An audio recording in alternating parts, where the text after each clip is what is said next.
మన వాక్య పట్టణంలోనికి వెళ్ళే ముందు సోదరుడు మరి వరప్రసాద్ గారు, డాక్టర్ వరప్రసాద్ గారు సూళ్ళూరుపేట నుంచి మనకి వచ్చారు. మన మధ్యలో నిన్నటి దినమంతా పరిచర్య చేశారు. ఈ దినం కూడా ఉదయము సాయంకాలం కూడా మన మధ్యలో ఉంటారు, వాక్య పరిచర్య చేస్తారు. మరి అన్న వాక్యం చెప్తారు. రండి అన్న. దినవృత్తాంతముల మొదటి గ్రంథము 4వ అధ్యాయం.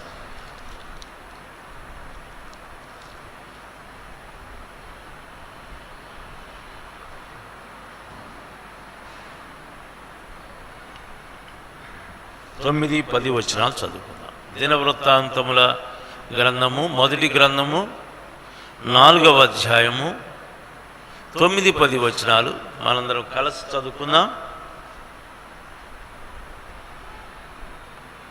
ఎబ్బేజు తన సహోదరుల కంటే ఘనము పొందిన వాడయుండెను.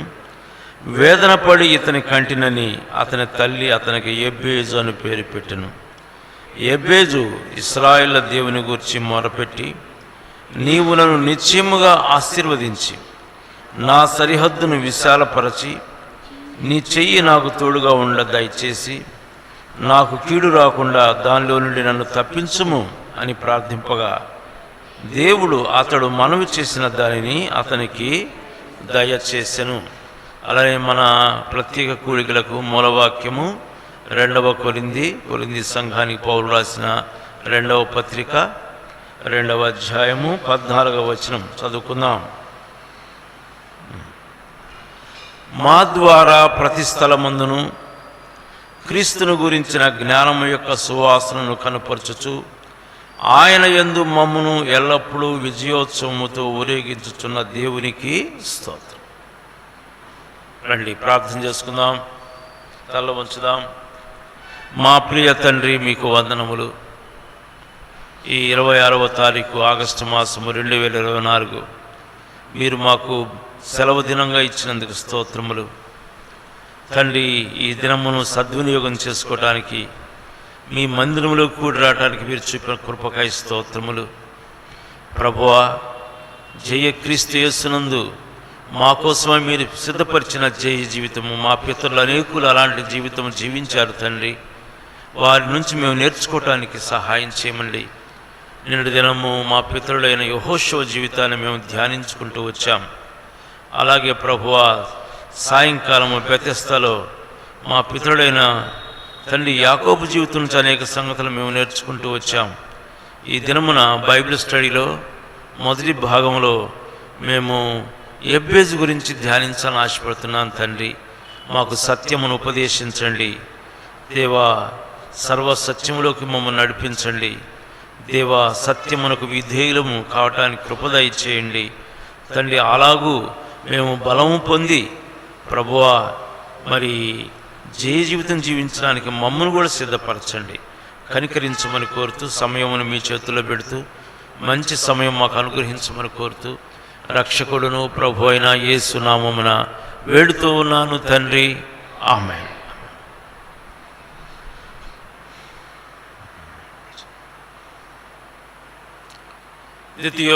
దినవృత్తాంతములు మొదటి గ్రంథము 4వ అధ్యాయం. ఈ గ్రంథాన్ని యాజకుడైన ఎజ్రా వ్రాశాడు. అంటే బబులోను చెర నుంచి వారు 70 సంవత్సరాల చెర నుంచి తిరిగి వచ్చిన తర్వాత ఈ గ్రంథం వ్రాయబడింది. ఈ గ్రంథకర్త ఎజ్రా. మరి గమనించినట్లయితే దినవృత్తాంతంలో గ్రంథము మనం అనేక విషయాలు చూస్తుంటాం. ముఖ్యంగా వంశావళులు చూస్తాం. 3వ అధ్యాయంలో దావీదునకు హెబ్రోనులో పుట్టిన కుమారులు, ఇలా యూదా కుమారులు గురించి 4వ అధ్యాయం ప్రారంభించబడుతుంది. ఫలానా వ్యక్తికి ఫలానా కుమారుడు పుట్టాడు, అలా వంశావళి గురించిన ప్రస్తావన ఉంటుంది. అయితే అకస్మాత్తుగా ఈ గ్రంథకర్త ఒక వ్యక్తిని తీసుకొచ్చాడు. ఆల్ ఆఫ్ ఎ సడన్ ఈ వ్యక్తి తండ్రి ఎవరో తెలియదు మనకి, తల్లి పేరు కూడా లేదు. It's a bad beginning. ఒక దురదృష్టకరమైన ప్రారంభాన్ని కలిగిన వాడు యెబ్బేజు. ఒక్క మాట చెప్పబడింది యెబ్బేజు యొక్క జీవిత ఆరంభం గురించి. ఏంటంటే వేదన పడి ఇతని కంటిని, కాబట్టే వీడికి వేదనాపుత్రుడు అనే పేరు పెట్టేసింది తల్లిగారు. ఆమె పేరు కూడా వ్రాయబడలేదు. తండ్రి ఎవరు? ఒక ప్రశ్న. అంతకుముందు మన వంశావళి చూసినట్లయితే ప్రతి వ్యక్తికి ఒక తండ్రి ఉన్నాడు. దావీదు కుమారులు ఎవరనగా అంటూ వాళ్ళ పేరు వ్రాయబడ్డాయి. వాళ్ళందరికీ తండ్రి దావీదు. యెబ్బేజుకి ఎవరు తండ్రి తెలియదు మనకి. ఎప్పుడు పుట్టాడు ఈ వ్యక్తి? మనం గమనించినట్లయితే ఈ వృత్తాంతం వ్రాయబడిన తరువాత మనకు న్యాయాధిపతులు కనపడతారు. 13వ వచనంలో ఒత్నియేలు కనపడతాడు. ఒత్నియేలు అంటే ఈ వ్యక్తి న్యాయాధిపతుల కాలంలో పుట్టినవాడై ఉండొచ్చు. ఒత్నియేలు మీ అందరికి తెలుసు, న్యాయాధిపతులు మొదటివాడు. యెహోషువ చనిపోయిన తర్వాత దేవుని ప్రజలు అన్య జనాంగంతో సహవాసం చేశారు. వారితో వియ్యమందారు. వారి దేవతలను పూజించారు. బయలు అష్టారోధ దేవతలను పూజించారు. కాబట్టి దేవుడు వారిని వదిలిపెట్టేశాడు.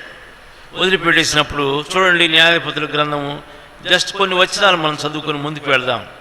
న్యాయాధిపతుల గ్రంథము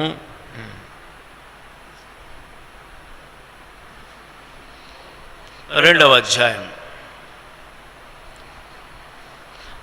10వ వచనం చదువుదాం. అంటే యెహోషువ చనిపోయిన తర్వాత జరిగిన వృత్తాంతాలు ఇవన్నీ. ఆ తరము వారందరూ తమ పితరుల యొద్దకు చేర్చబడిరి. వారి తర్వాత యెహోవానైనను ఆయన ఇశ్రాయేలు కొరకు చేసిన కార్యములనైనను ఎరుగని తరం ఒకటి పుట్టగా, ఇశ్రాయేలీయులు యెహోవా కన్నుల ఎదుట కీడు చేసి ఐగుప్తులో నుంచి వారిని రప్పించిన తమ పితరుల దేవులను యెహోవాను విసర్జించి బయలు దేవతలను పూజించి తమ చుట్టూ నుండి జనుల దేవతల్లో ఇతర దేవతలను అనుసరించి వాటికి నమస్కరించి యెహోవాకు కోపం పుట్టించిరి. కాబట్టి యెహోవా కోపాగ్ని ఇశ్రాయేలు మీద మండెను. ఆయన దోచుకొని వారి చేతికి వారిని అప్పగించెను. వారు ఇశ్రాయేలును దోచుకొనిరి. ఆయన వారి చుట్టూన్న వారి శత్రువుల చేతికి వారిని అప్పగించి గనుక వారు తమ శత్రువుల ఎదుట నిలువలేకపోయేరి. కిందకు పోల్చినట్లయితే యెహోవా వారికి శత్రువు ఆయన కనుక వారికి మిక్కిలి ఇబ్బంది కలిగిన తర్వాతే దేవుడు వారి కోసం అనేక మంది న్యాయాధిపతులను లేపాడు. ఆ న్యాయాధిపతుల్లో మొట్టమొదటి వాడు ఒత్నియేలు. కాబట్టి న్యాయాధిపతుల కాలంలో ఇతను పుట్టుండొచ్చు. మనకు తెలియదు ఇతను ఎలా పుట్టాడో మనకు తెలియదు. కానీ ఒకటి మాత్రం నిజము, ఇతని యొక్క జీవిత ప్రారంభం ఎంతో వేదనకరమైనది. కాబట్టి తల్లి అతనికి యెబ్బేజు అని పేరు పెట్టింది. మన ప్రభువుకున్న గొప్పతనం ఏంటంటే ఆయన చేతుల్లోకి ఎవరు వచ్చినా సరే వారి జీవిత చరిత్రను ఆయన రీరైట్ చేస్తాడు. అందుకని మార్కు సువార్త 7వ అధ్యాయం మనం చూస్తాం, ఈయన సమస్తమును బాగుగా చేసి ఉన్నాడు. ఎవరు వచ్చినా సరే ప్రభు అని యేసునందుకు, లేదా ఇశ్రాయేలు దేవుడైన యెహోవా యందుకు ఎవరు వచ్చినా సరే ఆశతో వారి జీవితంలో ఒక నూతనమైన సృష్టిగా, వారి ఆరంభము దుఃఖకరంగా ఉన్నప్పటికి కూడా వారి జీవితం యొక్క ముఖరూపమును ఎంతో ఆశీర్వాదకరంగా మార్చుటకు మన దేవుడు ఇష్టం కలిగి ఉన్నాడు. మన దేవుడు శక్తి కూడా కలిగి ఉన్నాడు. అందరికీ తల్లిదండ్రులు ఉన్నారు, యెబ్బేజుకు లేడు. యెబ్బేజు అందుకనే జీవము గల దేవుని ఎదుకు వచ్చాడు. ఎలా వచ్చాడు నేను అనుకుంటాను, ఆ దినాల్లో మరి ధర్మశాస్త్రము, దేవుని యొక్క వాక్యము, మరి కాపీస్ ఎవరి దగ్గర ఉన్నాయో తెలియదు. కానీ యెబ్బేజు దేవుని యొక్క వాక్యము దగ్గరికి వచ్చాడు. ఒక వ్యక్తి ఘనతలోకి ఎప్పుడు వస్తాడో తెలుసా? రండి, సామెతల గ్రంథము 14వ అధ్యాయము 34వ వచనంలో ఇలాగూ వ్రాయబడింది.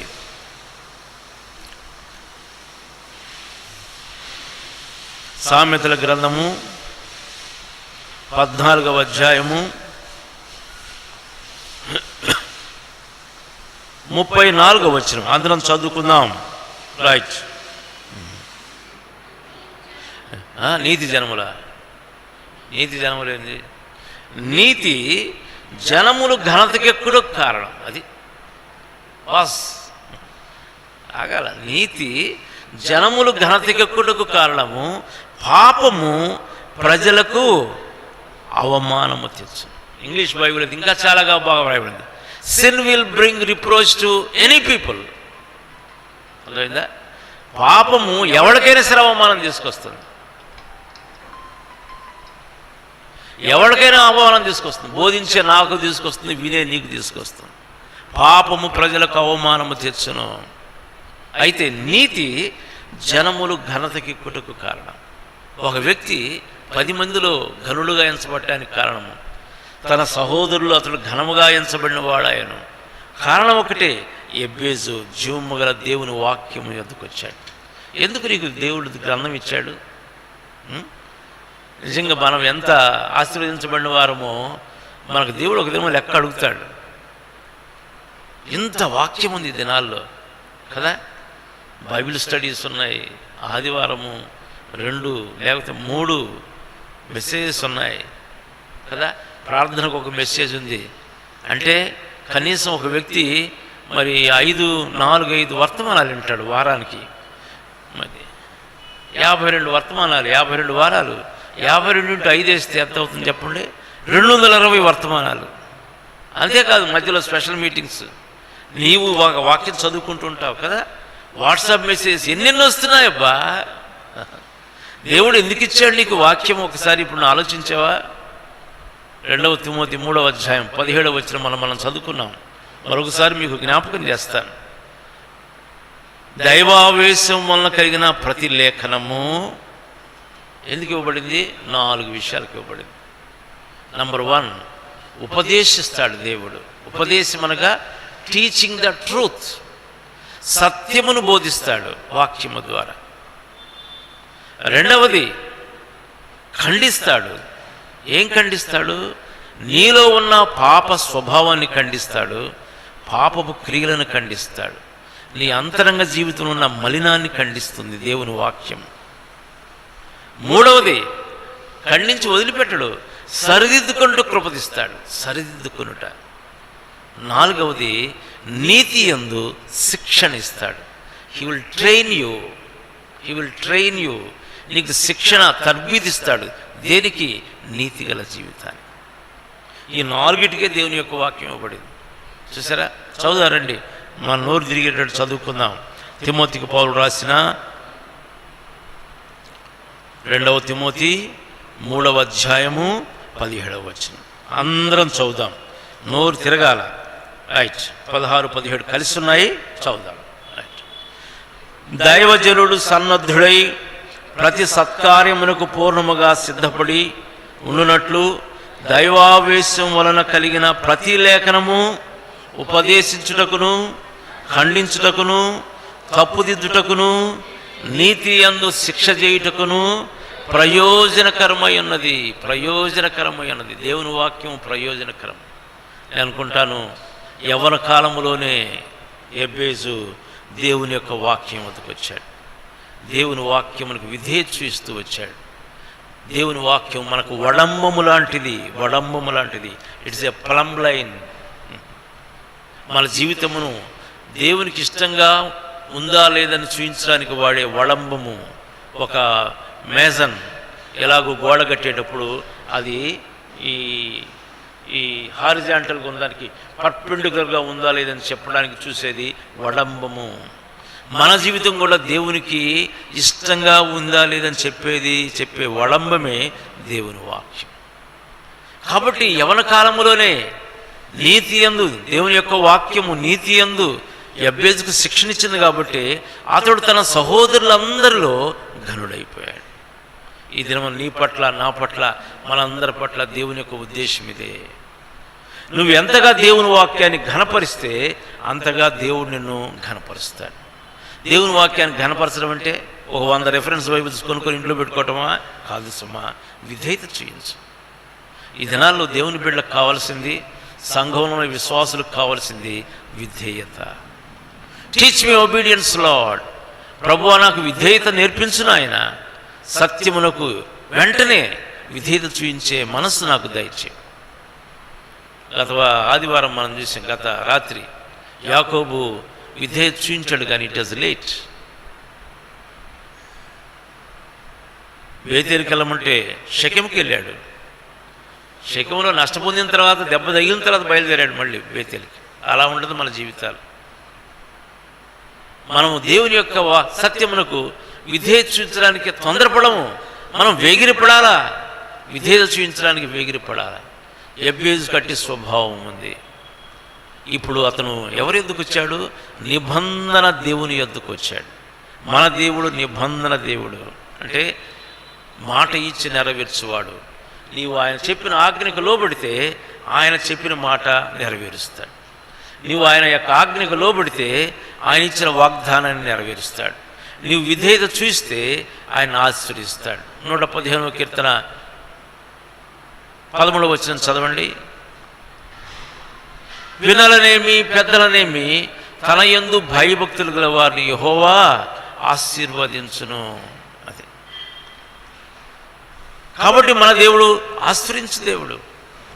ఆయనకు పక్షపాతం లేదు సుమా.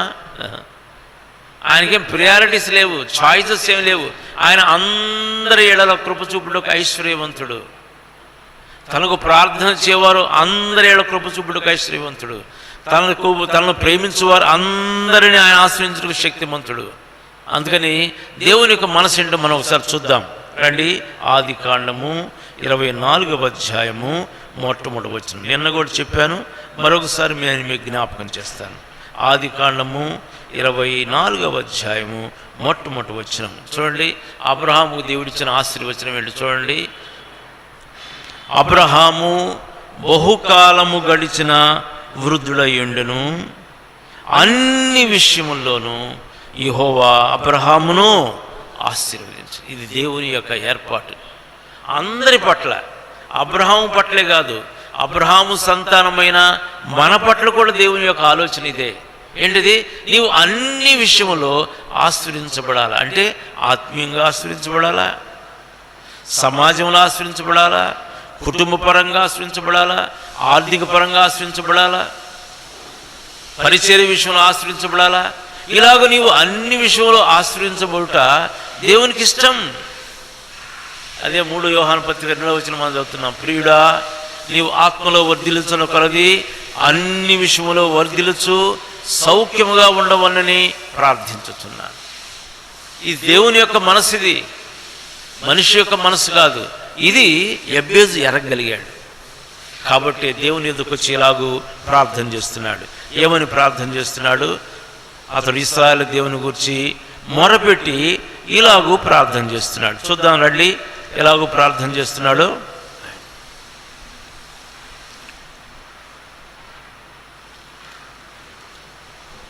క్షమించండి. రైట్.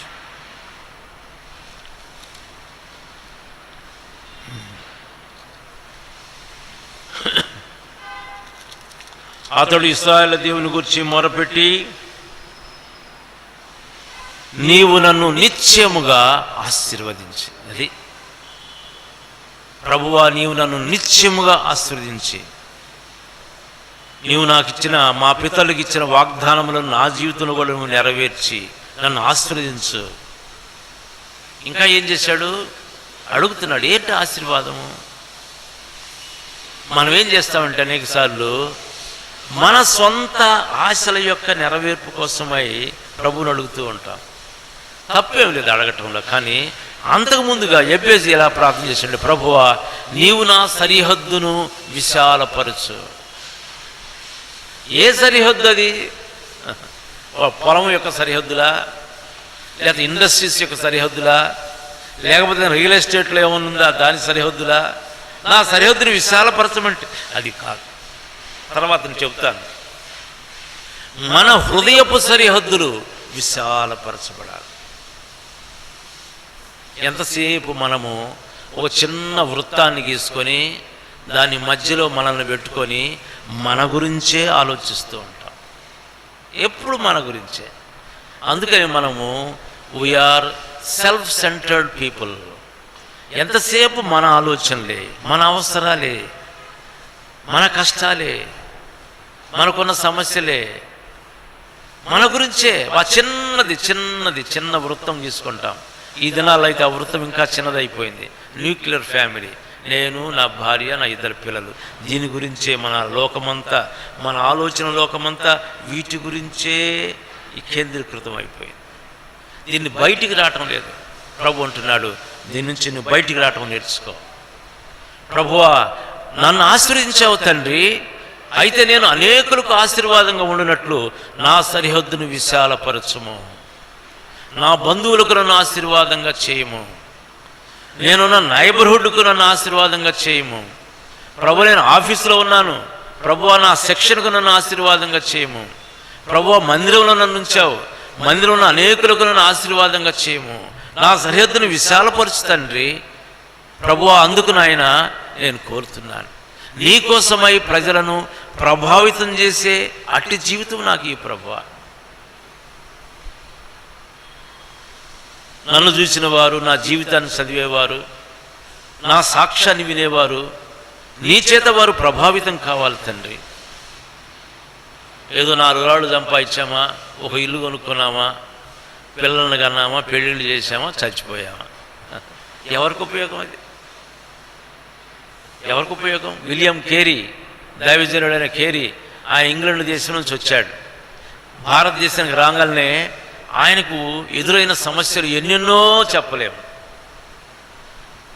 మతి స్థిమితం లేని భార్య ఒక పక్క అయితే, భాష తెలియదు, ఈడవాడు తెల్లవాడు వచ్చాడురా, మన సమాజానికి ఎంత కీడు చేయడానికి వచ్చాడు అని అక్కడున్న ప్రజలు ఆయనను తిరస్కరిస్తుంటే, ఆనాడు ఈస్ట్ ఇండియా కంపెనీ కూడా ఆయనకు ఎటువంటి సహాయ సహకారాలు అందించలేదు. అయినా సరే వీటన్నిటిలో ఆయన ఎన్నో భాషలు నేర్చుకున్నాడు. సాంస్క్రిట్ నేర్చుకున్నాడు, బెంగాలీ నేర్చుకున్నాడు, తెలుగు నేర్చుకున్నాడు, హిందీ నేర్చుకున్నాడు, బైబిల్ను అనువదించడం మొదలుపెట్టాడు. బ్యాంకింగ్ అంటే ఏంటో ప్రజలకు నేర్పించాడు, ప్రింటింగ్ ప్రెస్ అంటే ఏంటో ప్రజలకు నేర్పించాడు. ఇలాగా అనేకమైన క్రొత్త అధ్యయనాలు ఈయన ప్రారంభించాడు, క్రొత్త డిసిప్లిన్స్ ఆయన ప్రారంభించాడు. బ్యాంకింగ్ అంటే ఆ దినాలు తెలియదు జనాలకు, ఆయన బ్యాంక్స్ ప్రారంభించాడు. విద్యాలయాలు, ఆయన ఈనాడున్న సిరంపూర్ యూనివర్సిటీ కూడా ఆయన స్థాపితమే, మూలాలు ఆయనదే ఉన్నాయి. తన యొక్క పరిధిని, సరిహద్దును విశాలపరుచుకుంటూ వచ్చాడు.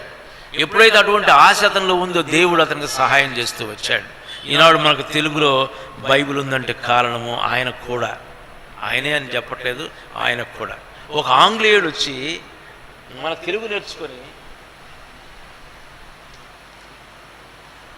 బైబిల్ను మన భాషలో అనువదించాడు, బెంగాలీలో అనువదించాడు, సంస్కృతంలో అనువదించాడు. చూసారా? అందుకని ఈనాడు మనము విలియం కేరీని జ్ఞాపకం చేసుకుంటున్నాం. ప్రభువా, నా సరిహద్దును విశాలపరచు తండ్రి, నా సరిహద్దును విశాలపరచు ప్రభువా, నన్ను అనేకులకు ఆశీర్వాదకరమైన వ్యక్తిగా చేయి. కొద్ది జీవితం నాయన మేము బతికేది భూలోకంలో, కొంతకాలానికి ఏమి చేయలేని నిస్సహాయ స్థితిలోకి ఈ దేహం కూడా వెళ్ళిపోతుంది. సమయం ఉండగానే తండ్రి నా సరిహద్దులు విశాలపరచుము, నన్ను అనేకులను ప్రభు కోసమై ప్రభావితం చేసే ఒక వ్యక్తిగా నన్ను చేయము. ఎబేజు యొక్క ప్రార్థన, నా సరిహద్దులు విశాలపరచము. అయ్యా, విశాలపరచబడాలంటే ఏం కావాలా? నీ శక్తి కావాలా. కాబట్టి చూడండి, నీ చెయ్యి నాకు తోడుండ దయచేసి. ఎప్పుడైతే మనము ఇతరులకు మేలు చేయాలని ఆశపడతామో వెంటనే దేవుని హస్తము మనకు తోడుగా వస్తుంది. అనేకసార్లు మన ప్రార్థనకు జవాబు ఎందుకు రాదో తెలుసా? ఎందుకు రాదో తెలుసు? ఇప్పుడు ఆలోచించావా? మన లోభం, అంటే సెల్ఫ్ సెంటర్డ్ లైఫ్. చూడండి, 57వ అధ్యాయము యెషయా గ్రంథం, 57వ అధ్యాయము యెషయా గ్రంథము 15 నుంచి మీరు చదవాలని నేను కోరుతున్నాను.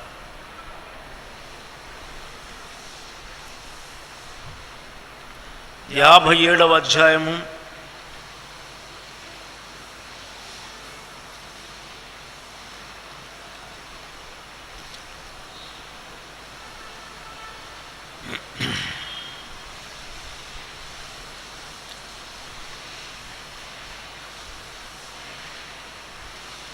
16 నుంచి చదువుదాం.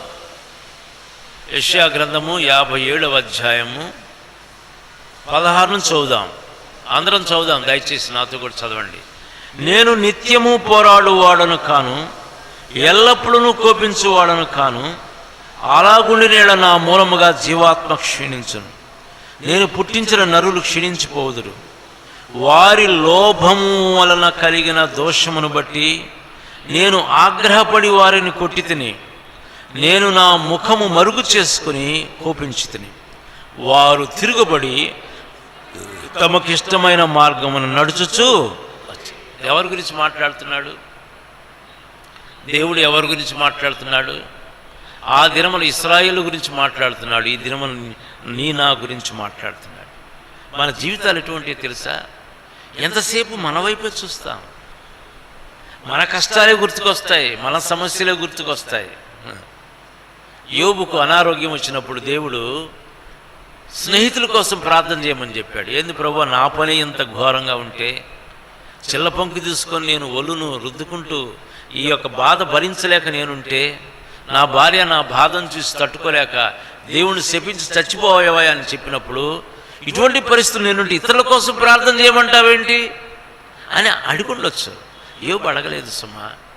ఎప్పుడైతే యోబు తన స్నేహితుల కోసమై ప్రార్థన చేశాడో, దేవుడు ఏం చేశాడు తెలుసా? యోబును స్వస్థపరిచాడు. యోబును స్వస్థపరిచాడు. ఒక అద్భుతం ఇది. ఎప్పుడైతే నీ మనసు నీ మీద నుంచి పక్కకు తీయి, నీకంటే శ్రమలో ఉన్నవారు అనేకులు ఉన్నారు, ఇతరులకు మేలు చేయాలన్న భావన నీలో కలగాల. నీ గురించి నీవు ఆలోచిస్తే అది లోభము. లోభంలో ఏముంది? దోషం ఉంది. లోభంలో ఏముంది? దోషం ఉంది. దేవుడు ఏం చేశాడు? నేను ఆగ్రహపడి వారిని కొట్టి తిని. ఇశ్రాయేలును కొట్టడానికి దేవుడు కారణం ఏంటి తెలుసా? లోభము, సెల్ఫ్ సెంటర్డ్ లైఫ్. మన గురించే మనం ఆలోచించుకునే జీవితం, అంతకంటే ఇంక దేని ఆలోచించాం. నేను ఆగ్రహపడి వారిని కొట్టి తిని, నా ముఖమును మరుగు చేసుకుని కోపించి తిని. ఆయన ముఖం మరుగు చేసుకుంటే ఇంకేం మిగిలింది మనకి? ఆలోచించావు ఎప్పుడన్నా?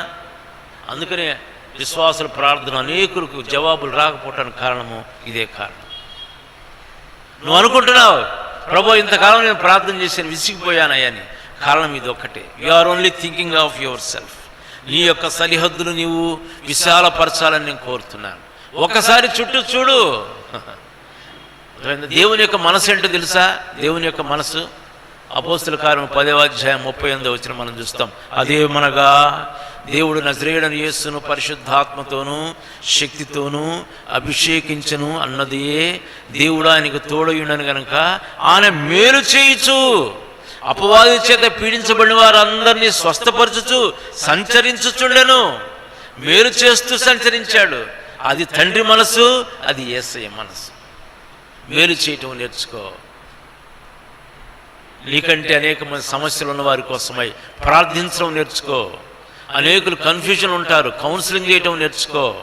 అనేక సమస్యలు ఉంటారు, దేవుని ఎదుగు నడిపించడం నేర్చుకో. నీ సమయాన్ని వెచ్చించు, నీ బలాన్ని వెచ్చించు, నీ తలాంతులను వెచ్చించు, నీ డబ్బును వెచ్చించవయ్యా. నీ సరిహద్దులను అలాగ విశాలపరచు.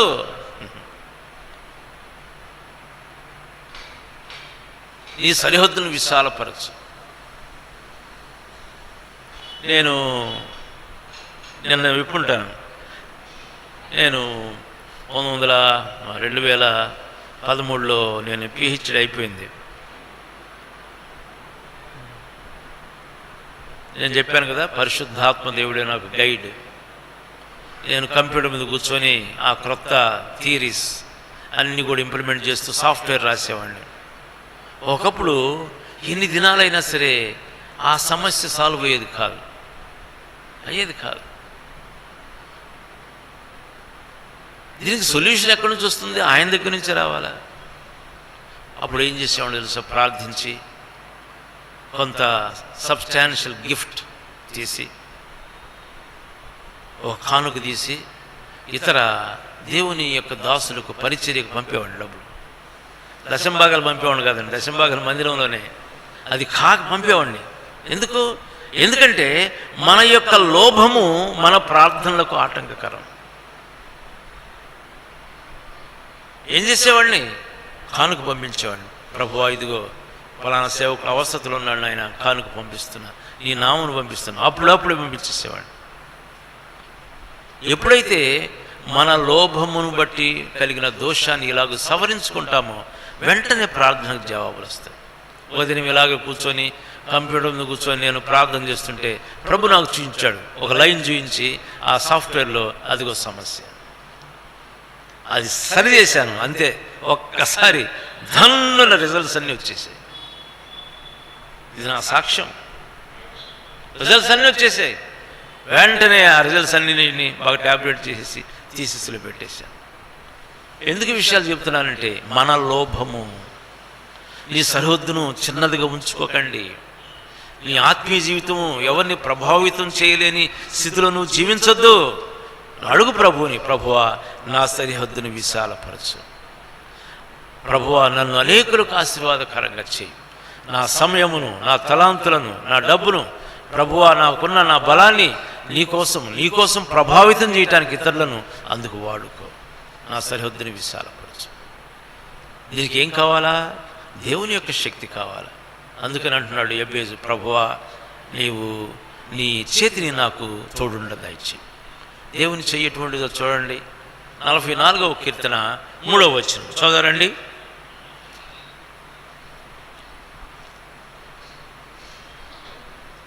కీర్తన 44 వచనము 3 తీసిన వారు ఎవరైనా ఉంటే చదవచ్చు.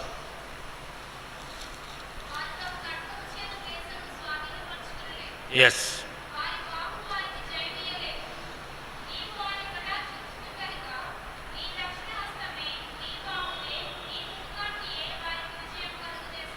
ఇశ్రాయేలు యొక్క జీవితం గురించి మరి ఇక్కడ కోరహు కుమారుడు రాస్తున్నారు. నిన్న మనం చదువుకున్నాం, యెహోషువ 31 మంది రాజులను జయించాడు. 31 అంటే సామాన్యం కాదు, బలమైనట్టు రాజులను జయించాడు. 31 మందిని జయించాడు. ఇంతమందిని జయించి ఆ ప్రాంతమంతటిని, అబ్రహాముకు దేవుడు వాగ్దానం చేసిన ఆ ప్రాంతమంతటిని ఈ 10 గోత్రాలకు పంచిపెట్టాడు.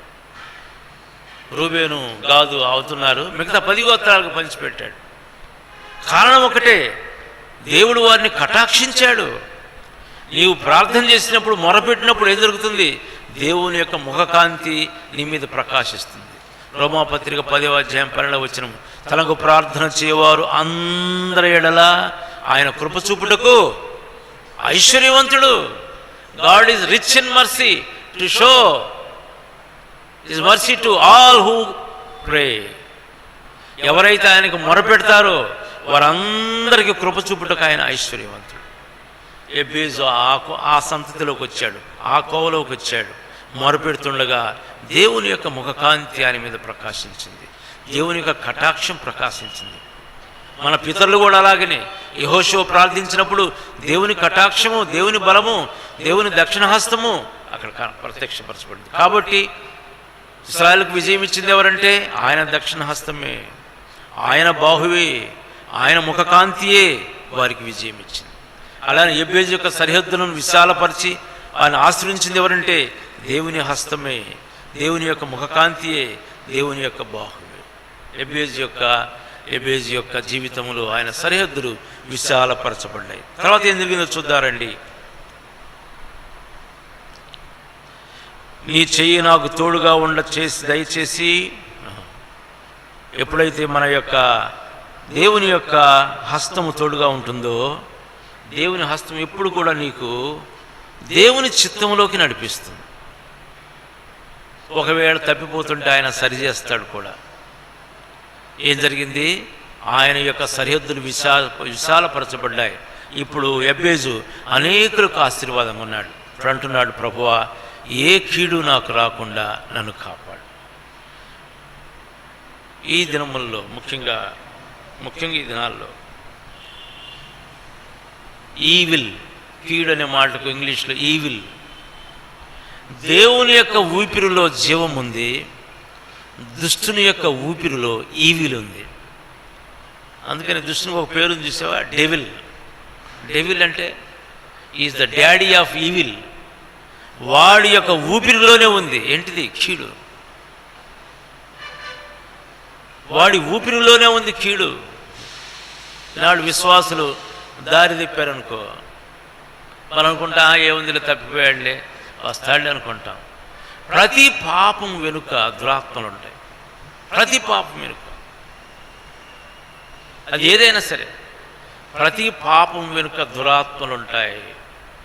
తప్పిపోయే యవనస్తుల వెనుక దురాత్మలు ఉంటాయి. తప్పిపోయే యవన స్త్రీల వెనుక దురాత్మలు ఉంటాయి. ఏం చేస్తాయి? వాటి ఊపిరే, వాటి ఉనికి, they bring evil evil evil. కీడు తీసుకొస్తాయి, కీడు తీసుకొస్తాయి. నీ జీవితాన్ని అవి తాగుతాయి. ఈ దినాల్లో నేను ఒకటి గమనిస్తూ వచ్చాను. మనం నిద్రపోతూ ఉంటే, నిర్లక్ష్యంగా ఉంటే శత్రువు అనేకమైన విత్తనాలు జల్లుకుంటూ పోతూ ఉంటాడు. ఒక విత్తనం ఏంటో తెలుసా? నిర్లక్ష్యం, వాక్యం పట్ల ఆసక్తి లేని జీవితం, సత్యమునకు విధేయత లేని జీవితం చల్లుకుంటూ పోతూ ఉంటాడు. ప్రార్థన లేకుండా పడుకుంటాం కదా, కాబట్టి ఇంట్లోకి వస్తాడు వాడు, వచ్చి చల్లుతాడు, బిడ్డల మీద చల్లుతాడు. ఉదాహరణకు చూడండి, మనం VBS అంటే కండక్ట్ చేస్తాం కదా, 300 మంది KG పిల్లలు ఉంటారు, 100 మంది జూనియర్ పిల్లలు ఉంటారు. సీనియర్ పిల్లలు ఎంతమంది ఉంటారు? ఒక 25 మంది ఉంటారు. ఏమైంది? 300 మంది చిన్నప్పుడు పిల్లలు వచ్చారు కదా, KG పిల్లలు వచ్చారు కదా. అయితే వాళ్ళు టీనేజ్లోకి రాగానే ఏమైపోయింది? టీనేజ్ నుంచి కొద్దిగా సీనియర్స్, ఇప్పుడు ఒక ఇంటర్మీడియట్ బీటెక్ చదువుతున్నారు. ఇప్పుడు ఏమైపోయారు? వాళ్ళందరూ అందరూ చెదిరిపోయారు. కారణం ఏంటి? చిన్నప్పుడు KGలో 300 మంది ఉన్నారు, 100 మంది ఉన్నారే. కొద్దిగా ఒక 10 సంవత్సరాలు వయసు వచ్చేసరికి ఏమైపోయింది? 15 సంవత్సరాలకు వయసు వచ్చేసరికి ఏమైపోయింది?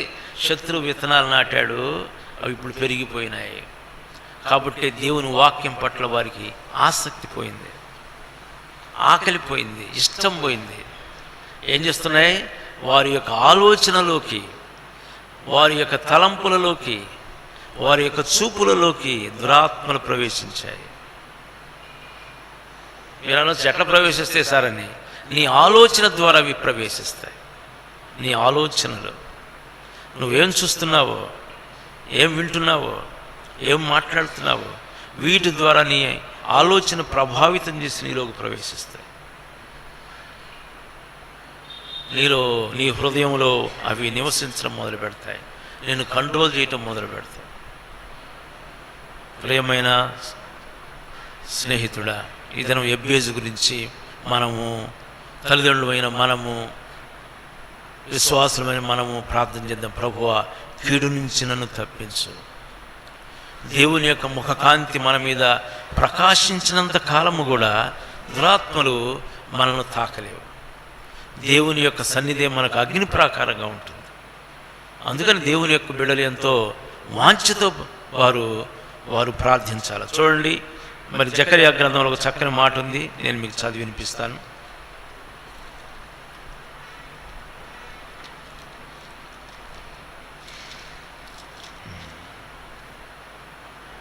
జకర్యా గ్రంథము 2వ అధ్యాయం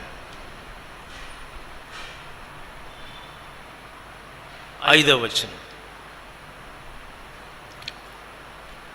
ఏ ఇంట్లోనైతే కుటుంబ ప్రార్థన ఉంటుందో, ఏ ఇంట్లోనైతే భార్యాభర్తలు, బిడ్డలు అందరూ కలిసి దేవుని సన్నిధిలో మోకాళ్ళుని ప్రార్థన చేస్తారో, ఆ ఇంట్లో ఏముంటుందో చెబుతాను. రండి, 2వ అధ్యాయము 5వ వచనం చదువుమా. నేను దాని చుట్టూ అగ్ని ప్రాకారముగా ఉందును, నేను దాని మధ్యను నివాసినై మహిమకు కారణముగా ఉందును. ఇదే యెహోవా వాక్కు. సరే, దేవునికి 2 అడ్రస్సులు ఉన్నాయి.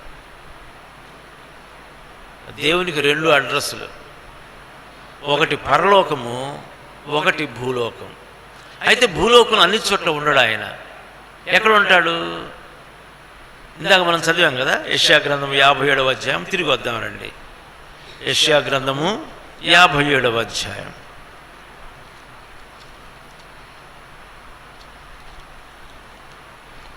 15 వచనం అందరం చదువుదాం. 57:15. మహాఘనుడును మహోన్నతుడును పరిశుద్ధుడును నిత్య నివాసి ఉన్నవాడు. ఇలా వస్తారు. నేను మహోన్నతమైన పరిశుద్ధ స్థలములో నివసించువాడను. అయినను వినయమగల వారి ప్రాణమును ఉజ్జింపచేయుటకును నలిగిన వారి ప్రాణమును ఉజ్జింపచేయుటకును వినయము గల వారి యొద్దను దీన మనస్సు గల వారి యొద్దను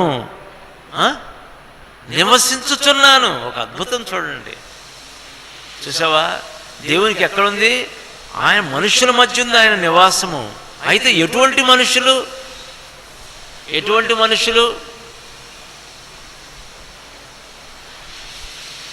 ఓ దైవ సేవకుడు ఒక ఇంటికి హౌస్ విజిటింగ్కి వెళ్ళాడట. వెళ్ళి ఆ ఇంట్లో పెద్దవాడిని కలుసుకొని, ఆ కూతురు కూడా ఉంది అక్కడ. అమ్మ, పాప మారు మనసు పొందిందా అని అడిగాడట. అంటే మారు మనసు పొందిందా? అంతే. ఆ అమ్మాయికి ఎంత కోపం వచ్చేసింది. అక్కడి నుంచి వెళ్ళిపోయి పక్క గదిలోకి వెళ్ళిపోయి ఏడవటం మొదలుపెట్టేసింది. నన్ను అడుగుతాడా పాస్టర్ గారు? మారు మనస్సు లేని పిల్లలు. దేవునికి ఏమి ఇష్టం అంటే వినయము గల మనస్సు ఇష్టము. నేను తగ్గించుకో, అది ఎదుటివాని దగ్గర తగ్గించుకో. అతిశయము, గర్వము, ద్వేషము, కోపము, క్రోధము ఇవన్నీ కూడా మనల్ని దేవుని యొద్ద నుంచి ఎడబాటు చేస్తాయి. వినయము కలిగి జీవించడం నేర్చుకుందాం. మన బిడ్డలకు వినయం నేర్పిద్దాం. దేవుని మందిరాలకు వచ్చినప్పుడు వినయం నేర్పిద్దాం. కాలేజీకి వెళ్ళినప్పుడు వినయం నేర్పిద్దాం. ఇంట్లో ఉన్నప్పుడు వినయం నేర్పిద్దాం. వినయం నేర్చుకో. రెండవది, వినయంతో పాటు ఏముండాలట? దీన మనస్సు ఉండాలి. దీన మనస్సు అంటే ఏంటి? నలిగిన మనస్సు అంటే ఏంటి? ఏమి లేదు, పశ్చాత్తాప హృదయం. ఉదాహరణకు నువ్వు ఇప్పుడు ఎంతైంది? టైం 12 అయింది. మీటింగ్ 10 గంటలకని చెప్పారు. 11:30కి 12 గంటలకు కూడా వచ్చేవాళ్ళు ఉన్నారు. నేను ఒకసారి ఇటువంటి మీటింగ్కి వచ్చా. వాళ్ళు నేను రమ్మని చెప్పామ్మా, నేను ట్రైన్కి వెళ్ళాలా, దయచేసి కొద్దిగా ముందుగా రండి, నేను 11:30కి ముగించి నేను వెళ్ళిపోతాను తిరిగి సుళ్ళూరుపేట. చాలామంది వచ్చారు. కొంతమంది 8 గంటలకు వచ్చారు, కొంతమంది 9కి వచ్చారు. నేను ముగించి బయలుదేరుతున్నా. అప్పుడు ఒక అమ్మాయి ఎదురొస్తూ ఉంది బైబిల్ పట్టుకొని గప్ప. అప్పుడు ముగించేసాను, అయిపోయింది. వచ్చినప్పుడు ప్రభువా నేను ఆలస్యంగా వెళ్ళానయ్యా, నన్ను క్షమించయ్యా అన్న మనసు ఎవరికి లేదు. చాలామందికి ఉండదు. So insensitive. విరిగిన మనసు అంటే ఏంటి? ఓ చిన్న పొరపాటు చేసినా సరే ప్రభు దగ్గర క్షమాపణ అడిగి, దేవా తిరిగిది చేయకుండా ఉండటానికి శక్తి ప్రభువా. సమయంలో నేను రాలేకపోయానయ్యా మందిరానికి, లేకపోతే ప్రభువా ఇదిగో పరిచర్యకి రమ్మన్నారు. మీకు కడపలో ఒక ఆయన ఉండేవాడు, బర్మా జోసఫ్ గారని, గొప్ప దైవ సేవకుడు. ఒకరోజు మందిరాన్ని కడుతున్నారు. కట్టేవాళ్ళందరూ యవనస్తులే, ఎక్కువ మంది. నేను అప్పుడే ప్రభువును ఈ పరిచర్య చేయటం ప్రారంభించిన దినాలు. ఆ కుర్రోడు ఒకడు లేటుకు వచ్చాడు. ఏమన్నా తెలుసు ఆయన, రే మనం 9కి అనుకున్నాము, నువ్వు 9:30కి వచ్చావు. ఇదిగో అక్కడికి వెళ్ళిపోయి go Neel down, ask the lord forgiveness. ఆ దినాలు నాకు అది అర్థం కాలేదు. రావటమే గొప్ప, మనము క్షమాపణ కూడా చెప్పాలనుకున్నా. చెప్పాలా? అది దీన మనస్సు అంటే, అది విరిగి నరిగిన మనస్సు అంటే. ప్రభువా 9 గంటలకు నాయన దైవసేవకుడు రమ్మన్నాడు యవనస్తులందరినీ. అందరూ వచ్చారు. ప్రభువా నేనే 9:30కి వచ్చానయ్యా, ఆలస్యమైందయ్యా, క్షమించయ్యా. అది విరిగి నలిగిన మనసు. ఈ దినాల్లో అది లేదు కాబట్టే ప్రభువు మన మధ్య లేడు. ప్రభువు మన మధ్య లేడు కాబట్టే గొప్ప కార్యాలు జరగటం లేదు. కారణం ఎవరు తెలుసా? దేవుడు గొప్ప కార్యాలు చేయకుండా కారణము మనమే. మన కఠినమైన మనస్సు, మన అవిధేయతతో కూడుకున్న మనస్సు దేవుని కార్యాలు జరగటానికి ఆటంకకరముగా ఉంది. ఈ దినము ప్రభు విరిగి నలిగిన మనస్సును ప్రభు సంఘమునకు దయచేయగా, యవ్వనస్తులకు దయచేయగాక, అలాంటి బోధకులకు దయచేయగాక, వినిలాంటి శ్రోతలకు దయచేయగాక, నాయకులకు దయచేయగాక, కుటుంబంలో తల్లిదండ్రులకు దయచేయగాక. ఎక్కడైతే విరిగి నలిగిన మనస్సు ఉంటుందో అక్కడ ఆయన సన్నిధి ఉంటుంది. ఎక్కడైతే ఆయన సన్నిధి ఉంటుందో అక్కడ ఆయన మహిమకు కారణంగా ఉంటాడు. ఆయన అగ్ని ప్రాకారంగా ఉంటాడు. ఏ కీడు నీకు తగులకుండా చేస్తాడు సుమా, ఏ కీడు నీకు తగులకుండా చేస్తాడు. కాబట్టి ఎబ్బేజు అలాగా ప్రార్థన చేస్తూ వచ్చాడు. చూసారా, ఎప్పుడైతే ఎబ్బేజు అలాగో ప్రార్థన చేశాడో మరి ఈ ప్రార్థనకు జవాబు ఏంటంటే, దేవుడు అతడు మనవి చేసిన దానిని అతనికి దయచేశాడు. ఎందుకంటే ఎబ్బేజు ప్రార్థన స్వార్థభరితమైన ప్రార్థన కాదు, ఇతరులకు మేలు కలగాలని చేసే ప్రార్థన, మేలు కలగాలని చేసే ప్రార్థన. ఏం జరిగింది రండి, దీనికి ప్రార్థన జవాబు ఎక్కడుంది? కొద్దిగా వద్దాం, ఎన్నిక వద్దాం. దినవృత్తాంతములు గ్రంథము, మొదటి గ్రంథము 2వ అధ్యాయము 50వ వచనం.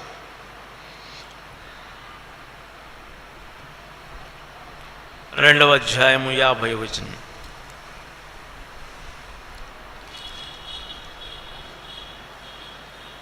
యాభై ఐదు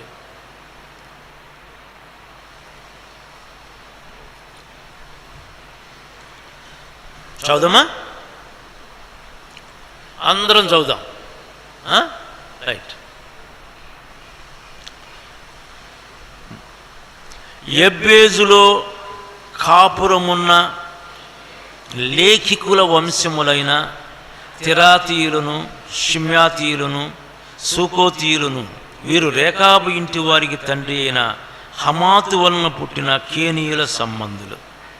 లేక చూడండి, ఎబ్బేజ్ అనే పేరు బైబిల్లో ఇక్కడ మొదటిసారిగా వస్తుంది. ఎబ్బేజ్ అనే పట్టణం ఉంది. ఉదాహరణకు చూడండి, మనం ఒక సిటీ కట్టామనుకోండి, ఎటువంటి పేరు పెట్టుకుంటాం? మీరే చెప్పాలా? మా ఊరి పక్కన ఒక ఊరుంది, సుందరాపురం. సుందరాపురం అంటే అందమైన పురము కదా, మంచి పేరు పెట్టుకుంటాం, ఘనత తెచ్చే పేరు పెట్టుకుంటాం.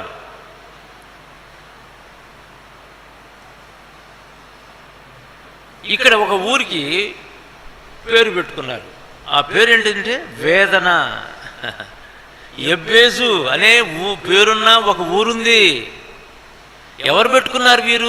వీరెవరో కాదు, లేఖికులు. లేఖికులు అంటే ఆ దినాల్లో ధర్మశాస్త్రాన్ని కాపీస్ తయారు చేసేవాళ్ళు. వాళ్ళని తర్వాత శాస్త్రులు అన్నారు. శాస్త్రి అంటే ఈ గ్రంథాన్ని ఈ తోలు మీద ఆ వాటి మీద కాపీ చేసేవాళ్ళు. ఒక్క తప్పు కూడా లేకుండా కాపీ చేస్తారు. లేఖికులు ఎవరు వీరంటే ఎక్కువ మంది వీరందరూ లేవీలే. లేవీలో కొంతమంది ఈ పని తీసుకున్నారు, ఈ గ్రంథాన్ని కాపీ చేయటం, ధర్మశాస్త్ర ప్రతులను తయారు చేసే పని వీళ్ళది. వీళ్ళెవరు? లేవీలు. ఇంకా అక్కడ ఎవరు ఉన్నారు? యాజకులు ఉన్నారు. రేకాబు సంతానం అంటే యాజకుల సంతానము. యాజకులు, శాస్త్రులు, లేవీలు ఉన్న పట్టణము ఎబ్బేజు. ఒక స్కాలర్ చెప్పాడు ఏంటంటే, ఎబ్బేజు తన జీవితం ద్వారా అనేక మందిని, దేవుని యొక్క ధర్మశాస్త్రోపదేశకులను, లేఖికులను, యాజకులను ఆయన ప్రభావితం చేయగలిగాడు. అనేకులను ప్రభావితం చేయగలిగాడు. కాబట్టి వాళ్ళు ఏం చేశారంటే, ఒక దినమున అరే మనం ఒక సిటీ కట్టుకుందాం, ఇక్కడ దీనికి ఎబ్బేజు గారి పేరు పెడదాం, ఎబ్బేజు గారి పేరు పెడదాం. కాబట్టి ఎబ్బేజు యొక్క పేరు ఈ పట్టణానికి వచ్చింది. అనేక మందిని ఆయన మరి ప్రభావితం చేయగలిగాడు. మీకు తెలుసు 1940 ఆ దినాల్లో బక్సింగ్ గారు యెహోషామా మందిరంలో ఉండి ఆయన సువార్తను, ఆయన వాక్యాన్ని ప్రకటిస్తున్నప్పుడు ఆ దినాల్లో వచ్చే శ్రోతలందరూ కూడా వివిధ సంఘాల నుంచి వచ్చేవాళ్ళు. ఇంటికి ఒక బైబిల్ ఉండేది అంతే. అయితే ఆ దినాల్లో ఎంతోమంది దేవుని యొక్క వాక్య విషయమై ఆశ కలిగి వారు బైబిల్ సొసైటీకి వెళ్ళినప్పుడు, బైబిల్ సొసైటీలో ముద్రించబడిన బైబిల్స్ లేవు ఆ దినాల్లో. బక్సింగ్ గారు చెప్పాడు, ముద్రించండి. కొన్ని వేల ప్రతులు ముద్రించినప్పుడు అంతే హాట్ కేక్స్ లాగా అమ్ముడుపోయాయి. ప్రతి చేతిలో ఒక బైబిల్ ఉండేది. ఆ దినాలు తెలుసా, వారు యెహోషామాకు వస్తుంటే ఆ పురుషవాకం రోడ్డు మీద వారు నిలువబడి బస్సుల కోసం ఎదురు చూస్తూ పాటలు పాడుతూ ఉండేవారు. బస్సుల కోసం ఎదురు చూస్తూ ఆ బస్సు ఎక్కి వెళ్ళాలా ఎక్కడికి, పురుషవాకంకి. పురుషవాకంలోనే ఉంది యెహోషామా ప్రార్థన మందిరం. హెబ్రోనుకి రాకముందు ఆయన యెహోషాములో ఉన్నాడు. అందరూ ఎవరు బస్సు ఎక్కి మందిరానికి వెళ్ళి ఆరాధించే వాళ్ళందరూ కూడా రోడ్డు మీద నిలబడి పాటలు పాడుతూ ఉంటే అది ఎంత కమనీయమైన దృశ్యమో, ఎంత బ్యూటిఫుల్ సినారియో. వారందరి చేతుల్లో గ్రంథాలు, వారందరి చేతుల్లో కీర్తన పుస్తకాలు, వారి నోట స్తుతి గీతాలు. ఎంతమందిని ప్రభావితం చేశాడు ఆ దైవజనుడు. బైబిల్ సొసైటీ వారు ఆశ్చర్యపోయారు, ఇన్ని బైబిల్స్ కావాలా? అవును, అంతకుముందు ఇంటికి ఒకటి ఉండేది బైబిల్, ఇప్పుడు చేతికి ఒక బైబిల్. ఒక్క దైవజనుడు తన జీవితం ద్వారా అనేకులను ప్రభావితం చేశాడు. ఆయనకు సరిహద్దులు, ప్రభువా నా సరిహద్దులు విశాలపరచు. అందుకనే ఇన్ని సంఘాలు ఏర్పడ్డాయి. ప్రియమైన సహోదరుడ, సహోదరి, నీ జీవితకాలము చిన్నది. నీకోసం నువ్వు జీవించుకో. నీకోసం నువ్వు జీవిస్తే ఒక ఆకువలే రాలిపోతావు. ఇశ్రాయేలీయులు 40 సంవత్సరాల యాత్రలో ఎండిపోయిన ఆకులకు రాలిపోయారు. వాళ్ళ గురించి పట్టించుకున్న వాళ్ళు కూడా లేదు. ఇతరులను ప్రభావితం చేసే జీవితం కావాలంటే ఎబ్బేజు వలె ప్రార్థన చేయటం నేర్చుకో. ప్రభువా నీవు నన్ను నిత్యముగా ఆశీర్వదించు. నేను అనేకులకు ఆశీర్వాదంగా ఉండాలి కాబట్టి నా సరిహద్దును విశాలపరచు. విశాలపరిచిన సరిహద్దుల్లో ఇంతమందిని నేను ప్రభావితం చేయాలంటే నీ హస్తము నాకు తోడుగా ఉండదు దయచేయి. అంతేకాదు ప్రభువా, అయ్యా దుష్టుని యొక్క కన్ను ఎర్రగా నా మీద ఉండకుండా ఉండటకు నీవే ఏ కీడు రాకుండా నాకు సహాయం చేయమన్నప్పుడు ఎబ్బేజు యొక్క ప్రార్థన ఆలకించిన దేవుడు నీ ప్రార్థన కూడా ఆలకించునుగాక. నీ సరిహద్దులను విశాలపరచునుగాక. నీ ద్వారా అనేకులు ప్రభు కోసమై ప్రభావితం చేయబడుదురుగాక. అనేకుల జీవితాలు కట్టబడునుగాక. అనేకుల జీవితాలు వెలిగించబడునుగాక. అనేక జీవితాలు నూతనపరచబడునుగాక. అలాగూ దేవుడు నిన్ను దీవించుగాక. ఎబ్బేజు చనిపోవచ్చు, కానీ ఎబ్బేజు యొక్క పేరున ఒక పట్టణమే నిలిచిపోయింది. పట్టణంలో ఉన్నవారు సామాన్యులుగా సుమా, లేఖికులు, లేవీలు, యాజకులు ఉన్నారు. అంతమంది జీవితాన్ని ప్రభావితం చేయగలిగిన వాడు ఎబ్బేజు. నీ జీవితాన్ని కూడా దేవుడు అలాగూ వాడుకొనుగాక. ఆమేన్. ప్రభు ఈ మాటలు దీవించుగాక. ఆమేన్.